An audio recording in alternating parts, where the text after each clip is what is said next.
پھر بھی تسلیم نہیں ہوتی تھی. یہ پہاڑوں پہ عورتیں بچے اپنے گھروں کو تباہ ہوتے ہوئے دیکھتے تھے مگر ہتھیار نہیں ڈالتے تھے. یہ اس کے الفاظ ہیں لیفٹیننٹ کے جو میں نے خود پڑھے ہیں کہ اتنے بہادر لوگ تھے کہ جہازوں کی بمباری ہو رہی ہے, برٹش طیارے آ رہے ہیں, گھروں کو تباہ کر رہے, کہہ رہے ہیں اپنے گھر کے تباہ ہونے کا تماشا دیکھتے تھے, پہاڑوں پہ عورتیں اور بچوں کو لے جاتے تھے بمباری سے بچنے کے لیے, لیکن یہ ہتھیار ڈال کے تسلیم نہیں ہوتے تھے. تو کیا مسئلہ ہے کہ یہ قوم برٹش کے اور انگریزوں کے ماتحت نہیں رہی, لہذا ان میں ابھی بھی جو کلچر ہے نا وہ اسلام کے زیادہ قریب ہے. آپ کو یہ جہیز کی لعنتیں, بارات ورات کے کھانے, یہ آپ کو ان لوگوں میں ملیں گے جو ہندوؤں کے ساتھ رہیں یا گوروں نے حکومت کر کے کلچر کی ایسی کی تیسی کر دی, ان کی نا کلچر کی واٹ لگا دی. تو آپ کو ان علاقوں میں ابھی بھی نہیں ملے گا. تو وہاں وہ نہیں, نہ جہیز ہے وہاں پہ اور نہ وہاں آپ کو یہ ملے گا کہ بارات کے کھانے ملیں گے. اگر شادی کے موقع پہ کھانا ہو بھی رہا ہوتا ہے تو وہ لڑکا کر رہا ہوتا ہے. ابھی بھی وہاں لڑکے کا خرچہ نکاح پہ زیادہ ہوتا ہے, لڑکی والوں کا نہیں ہوتا. اور ہمارے یہاں کیا ہوتا ہے, لڑکا صرف 25,000 ٹوٹل, بہت بڑا مہر آج کل جو مارکیٹ میں چل رہا ہے. وہ کیا چل رہا ہے, 25,000 مہر. میں تو نکاح پڑھاتا رہتا ہوں نا صبح شام. 25,000 مہر اس کے ہوگا جس کی 25 لاکھ تنخواہ ہوگی. سکہ رائج الوقت بھی لکھا ہوا ہوتا ہے آگے سے, کہیں ایسا نہ ہو روپے سے کوئی اور ملک کی کرنسی مراد لے جائے. سکہ وہ والے 25,000 جو مارکیٹ میں چل رہے ہیں جس سے 6 درجن انڈے آ سکتے ہیں یا تھوڑا زیادہ کر لیں آپ. اور لڑکی والوں کا بیڑا غرق ہو رہا ہے کہ نہیں, وہ شادی دفتر کی فیس بھی ان کی الگ اور پھر وہ جہیز بھی الگ, اور جو بھی اب تو لڑکیاں جاب کر کر کے بھی میاؤں کو کھلا رہی ہیں. تو خیر, تو یہ بھی جو بارات کا کھانا ہے نا, اس کو بھی حوصلہ شکنی کریں, اس کی کوئی تک نہیں بنتا. باپ اس دن غمزدہ ہوتا ہے, بیٹی گھر سے رخصت ہو کے جا رہی ہوتی ہے. ہاں باپ خوش ہو رہا ہے کہ چلو جان چھوٹ رہی ہے, وہ ایک الگ بات ہے, لیکن وہ بچی کے مستقبل کے لیے رخصت تو کر رہا ہوتا ہے, لیکن ان کے گھر سے ایک ان کے جگر کا ٹکڑا رخصت ہو رہا, وہ خوش نہیں ہوتے اس دن. تو اس لیے وہ ولیمہ میں اگلے دن جا کے کھائیں اسی کے گھر جا کے. یہاں کچھ نہیں کرو, یہاں بس نکاح ہوا, اپنی امانت ہے بھائی, جیسے وہاں وزیرستان وغیرہ میں ایسا ہی ہوتا ہے, نکاح ہو گیا تمہاری امانت ہے بھائی, لاؤ ماں کو لے کر آؤ, بہن کو لے کر آؤ, رخصت کر کے گھر لے جاؤ. فائرنگ بھی تم ہی کرو گے, پٹاخے بھی تم ہی پھوڑو گے, ٹھیک ہے نا, فائرنگ بھی کرو, پٹاخے بھی پھوڑو, جو بھی کرنا ہے. اگلے دن ولیمہ بھی تمہارے گھر ہوگا, آ رہے ہم لوگ بھی وہیں پہنچ جائیں گے, آپ کے مہمان ہیں, ہم آ جائیں گے کھانے کے لیے. تو یہ بالکل ہی الٹی کہانی چل رہی ہے, کچھ کھوپڑی میں آنے والی نہیں ہے. خیر, تو جو میں عرض کر رہا تھا کہ اللہ نے قرآن میں کیا فرمایا کہ پچھلی امتوں نے نافرمانی کس کی رسول کی, جس کی وجہ سے اللہ نے ان امتوں کو تباہ کر دیا. تو میں یہ عرض کر رہا تھا کہ رسول کی نافرمانی کا مطلب کیا ہے. اگر آپ مذہب کو نہیں مانتے تو آپ فیصلہ کس سے کرو گے, عقل سے. تو آپ کا حشر وہ ہوگا جو اس معاشرے کا ہو چکا ہے کہ یہ جو محرم رشتے ہیں ان کا بھی آپس میں ریلیشن, اور آپ عقل کی روشنی میں اس کو ناجائز نہیں کر سکتے. تو جو بڑے بڑے دنیا میں جرائم ہوں گے, تو اللہ کی نظر میں رسول کی ویلیو بہت زیادہ ہے. ہمارے پڑھے لکھے لوگوں کی نظر میں رسول کی ویلیو زیادہ نہیں ہے. ملکی قوانین کی ہے, یونائٹڈ نیشن کی ہے, اور آپ کے کلچر کی ہے, لیکن اللہ اور اس کے رسول کو اپنی ڈکشنری سے نکال دیا. تو دیکھو بالآخر آپ نے آنا اسلام ہی کی طرف ہے. اسلام کے علاوہ کسی کے پاس اللہ کی قسم نہ دنیا میں نجات کا راستہ ہے اور نہ آخرت.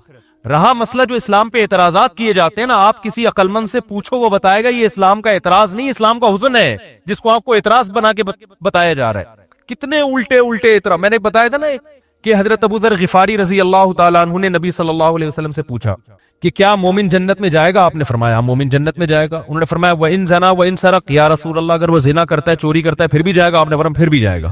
اس بات پہ بھی بہت سے لوگ اعتراض کرتے ہیں کہ دیکھو اسلام زنا اور چوری کو پروموٹ کر رہا ہے. تھوڑی سی تحقیق آپ کر لو نا کہ جن صحابی نے یہ سوال پوچھا اور نبی نے 3 دفعہ فرمایا کہ زنا چوری کرے پھر بھی جنت میں جائے گا, ان صحابی نے یہ سن کے زندگی میں ایک دفعہ بھی زنا نہیں کیا, نہ ایک دفعہ بھی چوری کی. بلکہ حضرت ابو ذر غفاری ایسے صوفی صحابی تھے, اتنا خواہشات نفسانیہ سے بچا کرتے تھے کہ حلال خواہش بھی آپ نے چھوڑ دی تھی. آپ کا یہ نظریہ تھا کہ پیسہ حلال رکھنا بھی جائز نہیں ہے, آپ کی یہ سوچ تھی. تو جو تقوی کے اس معیار پہ پہنچا ہوا صحابی ہے, حالانکہ اس حدیث کو سننے کے بعد تو آپ کو یہ سوچنا چاہیے تھا ہر چیز حلال ہو گئی نا. تقوی کے ایسے معیار پر تھے کہ آپ سمجھتے تھے کپڑے بھی پھٹے پرانے پہننے پڑیں گے آپ کو, یہ دنیا مسافر خانہ ہے, آپ کو حلال میں بھی قناعت کرنی پڑے گی. حضرت عمر رضی اللہ تعالیٰ عنہ نے آپ کی سوچ کی وجہ سے آپ کو مدینہ سے باہر نکال دیا تھا کہ آپ مدینہ میں نہیں رہ سکتے, کیونکہ سب لوگوں پر اعتراض کرتے تھے وہ کہ بھئی آپ نے اتنا اچھا لباس کیوں پہنا ہوا ہے, آپ نبی کا تو ایسا لباس نہیں تھا. یعنی تقوی کے ایسے معیار پر تو آپ سمجھ سکتے ہیں کہ جس صحابی کو یہ بات بتائی جا رہی ہے وہ اس کا مفہوم کچھ اور لے رہے ہیں اور آپ اس کا مفہوم کچھ اور لے رہے ہیں. اگر اسلام اس طرح کی حدیثوں کے ذریعے چوری کو پروموٹ کرنا چاہتا تو ابو ذر غفاری رضی اللہ تعالیٰ عنہ معاذ اللہ وہ تو چوری کی طرف مائل ہوتے, وہ تو حلال کی طرف بھی مائل نہیں ہے. اس سے پتا چلتا ہے کہ اس حدیث کا وہ مفہوم نہیں ہے جو آپ توڑ موڑ کے پیش کر رہے ہو. اس کا وہی مفہوم ہے جو پوری امت مراد لیتی ہے کہ ایمان کی برکت سے سزا کھانے کے بعد بالآخر جنت میں چلا جائے گا, چوری کی سزا ملے گی. اسلام تو چوری کے اتنا خلاف ہے, اسلام کہہ رہے ہاتھ کاٹ دو, جبکہ آپ کیا کہہ رہے ہیں 2-4 تھپڑ لگا کے اس کو رخصت کر دو. تو جتنے اسلام پہ اعتراض کیے جا رہے ہیں آپ سرسری غور سے اگر آپ دیکھو تو آپ کو پتہ چلے گا کہ یہ اسلام کا حسن ہے, یہ اعتراضات اسلام کے خلاف نہیں ہے. تو میں سورہ الحاقہ کی آیات کمپلیٹ کر دوں. فرمایا فَعَصَوْا رَسُولَ رَبِّهِمْ فَأَخَذَهُمْ أَخْذَةً رَّابِيَةً إِنَّا لَمَّا طَغَى الْمَاءُ حَمَلْنَاكُمْ فِي الْجَارِيَةِ لِنَجْعَلَهَا لَكُمْ تَذْكِرَةً وَتَعِيَهَا أُذُنٌ وَاعِيَةٌ. پچھلی امتوں کی اللہ نے تباہی کا ذکر کیا نا, تو نوح علیہ السلام کا واقعہ بھی اللہ نے مختصر بیان کیا. فرمایا اس وقت کو بھی یاد کرو جب پانی نے سرکشی کی تھی اور ہم نے تمہیں کشتی میں سوار کر دیا. ہم نے تمہیں کشتی میں سوار کیا, حالانکہ ہمیں سوار نہیں کیا تھا. اللہ خطاب تو ہم سے کر رہے ہیں نا. سوار کس کو کیا تھا؟ اللہ نے, نوح علیہ السلام. لیکن اللہ ہمیں اس لیے کہہ رہے ہیں کہ ہم سب نوح علیہ السلام کی اولاد ہیں. تو ہمارے ابا کو سوار کر کے اللہ نے ہمیں بچا لیا. اگر نوح علیہ السلام سوار نہ ہوتے اور ہلاک ہو جاتے تو آج نہ میں یہاں بیٹھا ہوا, یعنی خدا نہ خواستہ وہ اس پانی میں ڈوب جاتے تو میں آج یہاں بیٹھا ہوا بیان نہ کر رہا ہوں. تو اللہ جہاں بھی نوح علیہ السلام کے بارے میں بات کرتے ہیں تو ہمیں ڈائریکٹ خطاب کریں گے, تم لوگوں کو میں نے بچایا ہے. تو یہ اللہ نے ہم پر بھی احسان کیا ہے. طغى الماء, جب پانی نے سرکشی کی تھی, حملناکم فی الجاریہ, ہم نے تم لوگوں کو کس میں بٹھا دیا؟ کشتی میں. کیسا قرآن کی بلاغت ہے نا, یعنی مجھے بھی قرآن خطاب کر رہے, آپ کو بھی اللہ کہہ رہے میں نے تم سب کو بٹھا دیا تھا کس میں. یہ ایسا خوبصورت انداز ہے نا جس سے انسان اللہ کی طرف مائل ہوتا ہے کہ میرے اللہ نے مجھ پر کتنا بڑا احسان کیا تھا کہ مجھے کس میں بٹھا دیا تھا؟ کشتی میں. تو اصل میں قرآن یہ عنوان اس لیے استعمال کر رہا ہے کہ ہم نے جو تمہیں کشتی میں بٹھا کے بچایا تھا نا, اس لیے کہ تم ہم پر ایمان لائے تھے اور تم نے ہماری اطاعت کا وعدہ کیا تھا. اس بیس پہ تم بچے ہو. اس بیس پہ تم نہیں بچے کہ تم نے ترقی بہت کر لی تھی اس وقت, تمہیں انگلش بہت اچھا بولنا آتی تھی یا تمہارا بزنس بہت اچھا تھا. بچایا ہم نے تمہیں اس بیس پہ تھا کہ تم ہم پر ایمان رکھتے تھے, توحید پرست تھے اور ہماری اطاعت اور فرمانبرداری کرتے تھے. باقی روئے زمین پر ایک متنفس کو بھی ہم نے زندہ نہیں چھوڑا تھا. تو اللہ بتا رہے ہیں کہ اب بھی اگر تم بچو گے تو کس بیس پہ بچو گے؟ رسول کی نافرمانی مت کرو. ایک جگہ قرآن میں سورہ بنی اسرائیل میں کیا آتا ہے؟ ذریۃ من حملنا مع نوح انہ کان عبدا شکورا.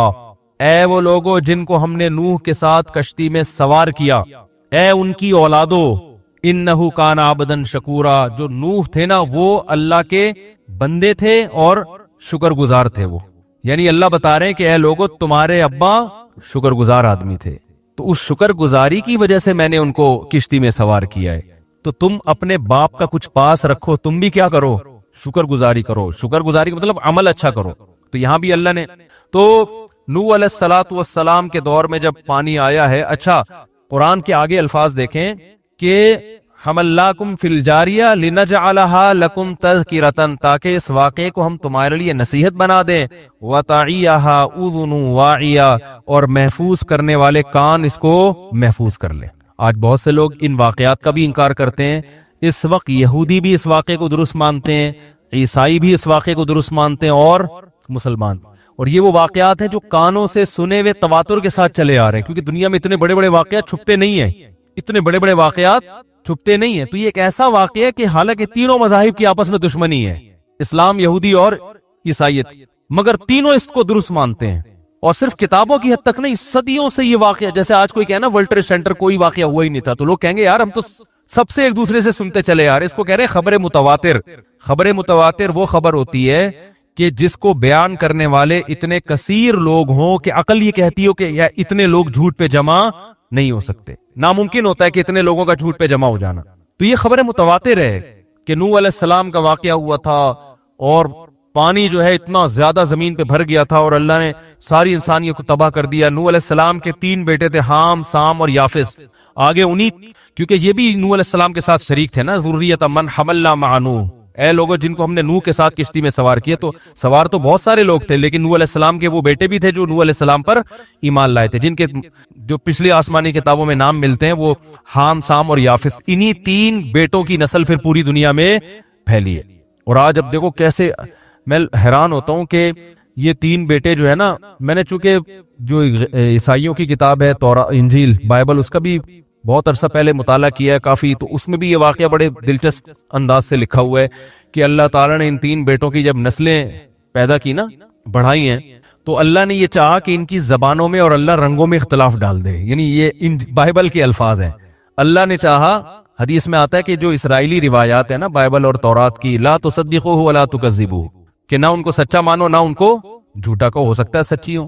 تو علماء کہتے ہیں کہ ان میں جو کوئی تاریخی باتیں ہیں جن کا شرعی حکم سے تعلق نہیں ہے، ان تاریخی باتوں کو بیان کرنے میں کوئی ممانعت نہیں، کیونکہ ہسٹری کی سے تعلق ہے نا اس کا، تو اس میں بڑے زبردست الفاظ لکھے ہوئے ہیں کہ اللہ نے چاہا کہ ان کے رنگوں میں اور ان کی زبانوں میں اختلاف ڈال دے، لہذا جب ان کی اولادیں مائگریٹ کر کے گئی ہیں نا، مختلف علاقوں میں جا جا کے آباد ہونا شروع ہوئے، تو آپس میں رنگ ایک دوسرے سے مختلف ہونا، جو افریقہ میں جا کے آباد ہوئے وہ اتنے بلیک ہو گئے کہ اندھیرے میں نظر آ ہی نہیں رہے، جو یورپ میں جا کے آباد ہوئے وہ اتنے گورے چٹے ہو گئے کہ دھوپ میں نظر، ایسا ہی ہو رہا ہے نا، ایک باپ کی اولاد ہے لیکن کلر میں فرق، کچھ اتنے لمبے لمبے ہو گئے ہیں بھائی، کچھ ایسے ہیں کہ وہ جتنا کھا رہے ہیں چھوٹے ہی ہوتے جا رہے ہیں، ٹھیک ہے، قدوں میں کتنا فرق ہے۔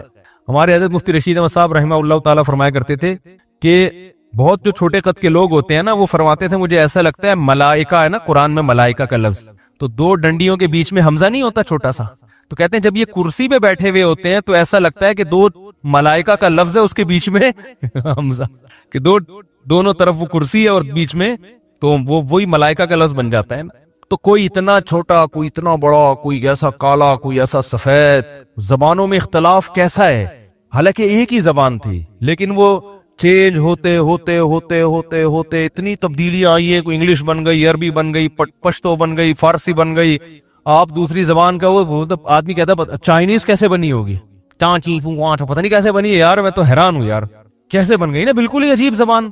تو یہ ایک ہی زبان ہے جس کو اللہ نے مختلف زبانوں میں تقسیم کر دیا۔ تو اللہ ان تمام لوگوں سے خطاب کر کے کہتے ہیں کہ چاہے وہ چائنا والے ہوں، چاہے وہ جاپان والے ہوں، چاہے وہ انگریزی بول رہے ہوں، چاہے وہ پشتو بول رہے ہوں، اردو بول رہے ہوں، اللہ فرماتے ہیں یہ سب کس کی اولاد ہیں؟ نوح کی اور ان کے 3 بیٹوں کی، اور تم وہ لوگ ہو کہ پوری انسانیت کو تباہ کر کے میں نے تم تینوں کو بچایا تھا، تمہارے تینوں کے ابا۔